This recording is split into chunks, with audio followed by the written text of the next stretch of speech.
Hello అన్న అందరికీ. ఈరోజైతే మా వరి పొలానికి కలుపు మందైతే కొడుతున్నాము గడ్డి చావడానికి. ఇప్పుడైతే ఈ కలుపు మందులు ఇలాంటివి వచ్చాయి గానీ, ఇంతకు ముందుకైతే మనుషులే కలిసేవాళ్ళు. కూలి మంది పెట్టేసి మేమే కలిపిస్తుంటిమి. కానీ కానీ ఇప్పుడు జనాలకైతే చాలా బద్ధకం అనేది పెరిగిపోయింది.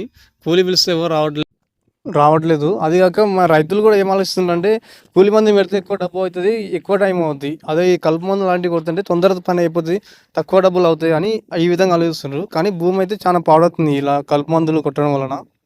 భూమికి బలాన్నిచ్చి భూమి లోపల ఉండే సారవంతాన్ని పెంచడానికి ఉండే సూక్ష్మజీవులనేటివి మొత్తం చనిపోతున్నాయి ఇలా మనం మందులు వాడడం వలన. ఈ మధ్య అయితే వర్షం నాటు వేసినప్పటి నుంచి వర్షం కురిసేంత వరకు అన్ని మందులతోనే సరిపోతుంది. యూరియా పిండి అని, అడుగు మందని, పిలకలు రావడానికి మందులని అలా మందులు కొట్టడం వలన లోపల ఉండే సూక్ష్మజీవులు మొత్తం చనిపోయి ఇంకొన్ని రోజులకైతేనంటే మనం ఎలాంటి పంట వేసినా కూడా అసలు పండడానికైతే వీలైతే ఉండదు. వీలైనంత వరకు మనం ఈ మందులని తగ్గించడానికి మాత్రమే ప్రయత్నం చేయాలి గానీ పెంచడానికి మాత్రం ప్రయత్నం చేయకూడదు.